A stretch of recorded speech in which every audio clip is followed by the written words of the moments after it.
ఆ రోజే చెప్పాడు జగన్మోహన్ రెడ్డి గారు, ఇది అన్ని కాని హామీలు, ఇవి కుదరవు, మళ్ళీ మోసం చేయబోతున్నాడు చంద్రబాబు నాయుడు గారు. గతంలో 2019లో రుణమాఫీ చేస్తానని 5 దఫాలు చేస్తానని 3 దఫాలు చేసి వెళ్ళిపోయాడు. ఇది కూడా అంతే. అంటే ప్రజలు ఆశాజీవులు, ఏం చేస్తాం పాపం, ఇంకా వచ్చిద్దేమో, ఇంకా ఎక్కువ ఇస్తాడేమో చెప్తున్నాడు కదా. ఏమన్నా జగన్మోహన్ రెడ్డి గారిని చూసైనా మాట్లాడేమో అనే అవకాశం ఇచ్చారు. ఈరోజు దిగులు పడుతున్నారు. నీళ్లుంటాయి, పంటలు పండిస్తారు, గిట్టుబాటు ధర ఉండదు. పోయిన సంవత్సరం నష్టపోయారు. ఈ సంవత్సరం మళ్ళీ నీళ్ళు వచ్చినాయి, పర్లేదులే, పంటలు వేస్తే యూరియా కూడా దొరకట్లా.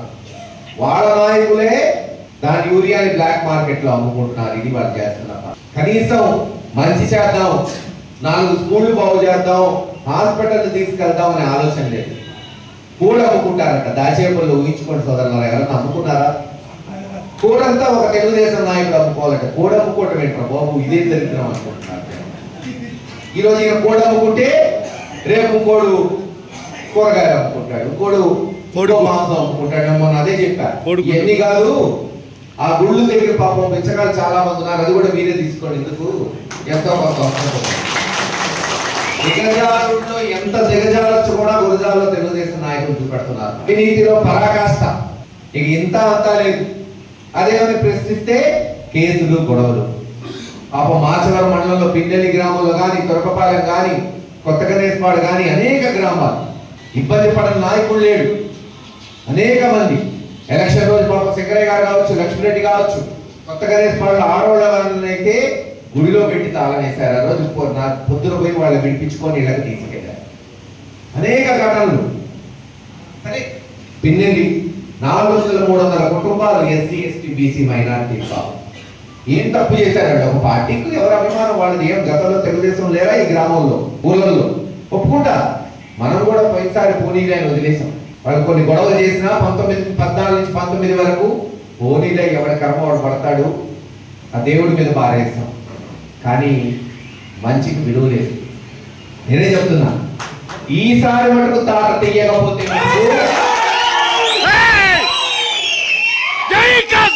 వాళ్ళు అయితే గ్రామం దాటించారు. గుర్తు పెట్టుకోండి, రేపు రాష్ట్రం దాటాల్సిన పరిస్థితులు వస్తాయి.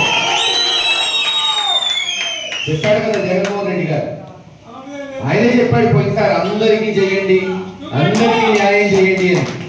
ఇక మనం రెచ్చిపోయి ఇంకా మంచిగా చేసాం. వాళ్ళ గ్రామాలు కూడా అభివృద్ధి చేసాం. చివరికి మాచవరం మండలంలో కొత్తపాలెం, కొత్త గణేశ్పాడికి కూడా తాగునీటికి ఇచ్చిన ఘనత మీ బిడ్డ కాసు మహేశ్వరి. సచివాలయాలు కట్టాం, స్కూళ్లు బాగు చేసాం, రోడ్లు వేసాం. వాళ్ళు వీళ్ళు అని చూడాల. ఈ కులం, ఆ కులం, ఈ పార్టీ, ఆ పార్టీ, ఈ మతం, ఆ మతం అని చూడాల. అభివృద్ధి చెయ్యాలి, మంచి చెయ్యాలి. మనకు అవకాశం ఇచ్చాడు దేవుడు అని. సరే, వెళ్ళిపోవడం అంటారా, చాలా చూసాం. అంతకుముందు గెలిచాం, ఈరోజు ఓడిపోయాం, రేపు ఖచ్చితంగా గెలుస్తాం. గెలిచిన తర్వాత మటుకు ఈసారి చుక్కలు చూపెట్టాల్సి వస్తుంది. ఎప్పుడు మంచితనమే ఉంటే పనికిరాదు అనేది నేర్చుకున్నాం. ఏం చేస్తాం, వాళ్ళే నేర్పించారు. కాస్త కఠినంగా ఉంటేనే భయం, భక్తి ఉండేది. ఏది ఏమైనా గ్రామ స్థాయికి పోదాం. రాజశేఖర రెడ్డి గారు చేసిన మంచి ఉంది, జగన్మోహన్ రెడ్డి గారు చూపెట్టిన బాట ఉంది. క్షేత్ర స్థాయికి పోయి మళ్ళీ అందరినీ కలుపుకొని చిన్న చిన్న అలమరకాలు ఉంటే తీసేద్దాం. అన్ని కమిటీలు పూర్తి చేసుకొని అన్ని కులాలకు సమాన అవకాశాలు గతంలో చేశాం మనం. డెప్యూటీకి బీసీలకు ఇచ్చి ఉండొచ్చు, ఓసీలు వచ్చినా మండల ప్రెసిడెంట్లు మైనారిటీలకు ఇచ్చాం. పాపం వాళ్ళు చేసుకునే టైం వస్తే వాళ్ళని కూడా ఊర్లో ఉండనీయకుండా వెళ్ళగొట్టారు. వస్తారు, ఎక్కడ పోతారు, మళ్ళీ వస్తారు, ఆ కుక్కలు వస్తారు అనుకుంటున్నారు ఏదో వెళ్ళగొట్టినోడు వెనక్కి రాడని. కర్ర పట్టుకుని వచ్చేవాడు రేపు గొడ్డలతో వస్తారు. తెగించే వరకు తీసుకెళ్తున్నారు. తెగించిన తర్వాత పట్టుకునే స్థాయి మీకు లేదు. తెలుగుదేశం నాయకులకి వీధి వీధిన పరిగెత్తించి తంటారు. ఆ రోజున గుర్తు పెట్టుకోండి. పాపం నిన్న పెట్టారు ఆడవాళ్ళకి సపట్ట పిడుగురాళ్ళు. డ్వాక్రా వాళ్ళని బెదిరించి అదిరించి మీకు లోన్ లాపుతాం, మీకు విరానీయం, పెన్షన్లు తీసేస్తాం. ఇదే కనిపిస్తుంది.